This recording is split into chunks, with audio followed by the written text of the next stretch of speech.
Hello friends, അസ്സാം വലൈക്കും. ഇന്ന് നമ്മൾ ഉണ്ടാക്കി ഒരു അടിപൊളി ചെറുപയർ പരിപ്പ് പായസം കേട്ടോ. അപ്പോൾ അതെങ്ങനെ ഉണ്ടാക്കിയെന്ന് കാണാം. അതിൻ്റെ മുമ്പേ എല്ലാവരും വീഡിയോ ഫുള്ളായിട്ട് കാണുക, ലൈക്ക് ചെയ്യുക, ഷെയർ ചെയ്യുക, സബ്സ്ക്രൈബ് ചെയ്യുക, ബെല്ലൈക്കൺ അമർത്തി ഓൾ പ്രസ് ചെയ്യുക, സപ്പോർട്ട് ചെയ്യുക. നമുക്കിതെങ്ങനെ ഉണ്ടാക്കിയെന്ന് കണ്ടിട്ട് വരാം കേട്ടോ. നമ്മളൊരു പാൻ അടുപ്പത്തേക്ക് വെച്ച് അത് ചൂടായി നമുക്ക് ഇതിലേക്ക് ചെറുപയർ പരിപ്പ് ഇട്ട് കൊടുക്കാം.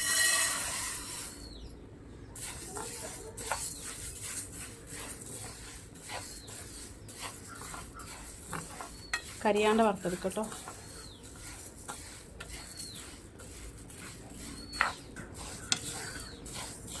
നമ്മളിത് കഴുകിയിട്ടില്ല കേട്ടോ, ഇത് വറുത്തിട്ട് ചൂടാറിയിട്ട് കഴുകിയെടുക്കാം.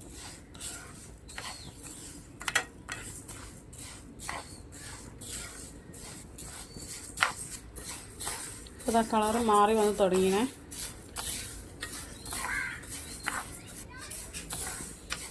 ഇതാ നല്ലോണം കളർ മാറി വന്നേ. ചൂടാക്കിയിട്ട് നമുക്ക് സ്റ്റൗ ഓഫ് ചെയ്യാം.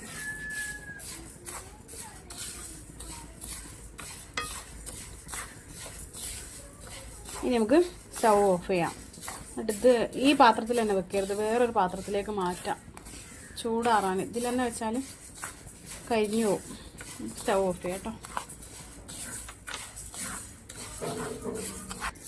നമ്മളിത് വേറൊരു പാത്രത്തിലേക്ക് മാറ്റിയാൽ ഇതിൽ നിന്ന് ചൂടാറട്ടെ, എന്നിട്ട് നമുക്ക് കഴുകിയെടുക്കാം. ചെറുപയർ പരിപ്പ് ചൂടാറിയേ. ഇനി നമുക്കിതൊന്ന് കഴുകിയെടുത്തിട്ട് വരാം. നമ്മൾ ചെറുപയർ പരിപ്പ് കഴുകിയെടുത്തേ. ഇനി നമുക്കിതൊരു കുക്കറിലേക്ക് ഇടാം.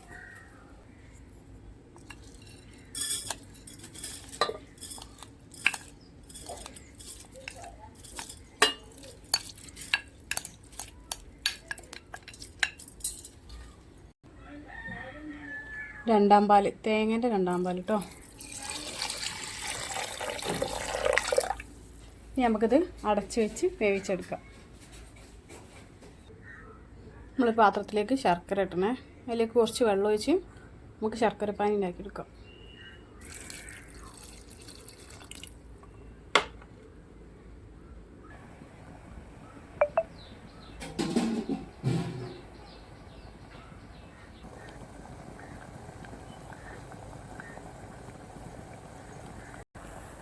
നമ്മൾ ശർക്കരപ്പാനി റെഡി ആയതിനെ നമുക്ക് സ്റ്റൗ ഓഫ് ചെയ്യാം. എന്നിട്ട് ചൂടാറാൻ നോക്കാം.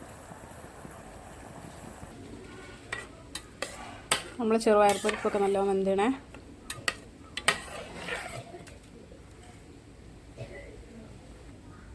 ശർക്കരപ്പാനി നമുക്ക് ഈ പാത്രത്തിലേക്ക് അരിച്ചെടുക്കാം കേട്ടോ.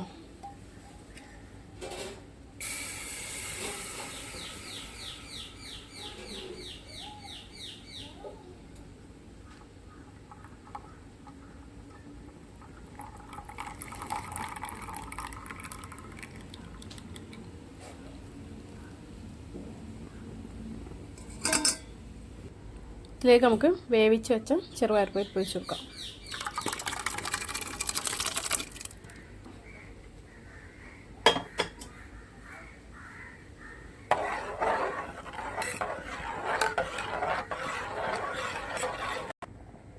ഇതിലേക്ക് നമുക്ക് ഏലക്കായും ചുക്കും ചെറിയ ജീരകവും കൂടെ പൊടിച്ച് ഇട്ട് കൊടുക്കാം.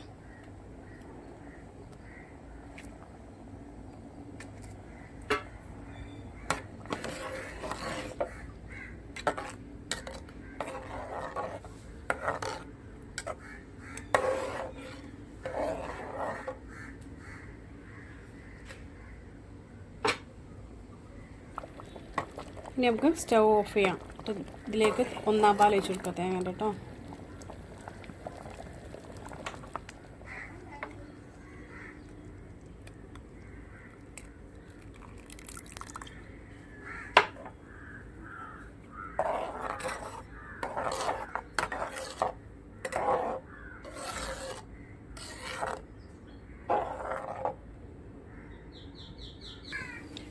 നമ്മളൊരു പാൻ അടുപ്പത്തേക്ക് വെച്ചിനെ ഇതൊന്ന് ചൂടാവട്ടെ. പാൻ ചൂടായ അതിലേക്ക് കുറച്ച് നെയ്യ് ഒഴിക്കാം.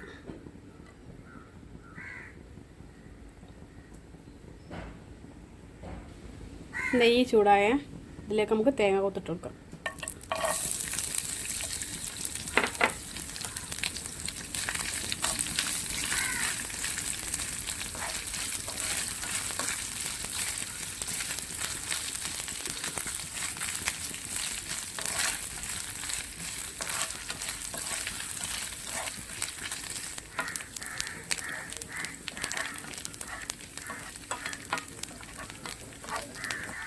അണ്ടിപ്പരിപ്പ് ഇട്ട് കൊടുക്കാം.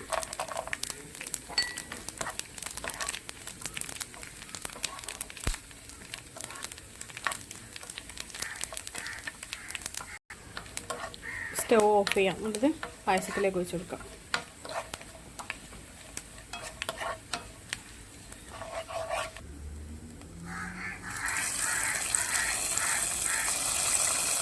അപ്പോൾ നമ്മളെ അടിപൊളി ചെറുപയർ പായസം റെഡി ആയിട്ടോ. എല്ലാവരും ഉണ്ടാക്കി വെക്കണേ.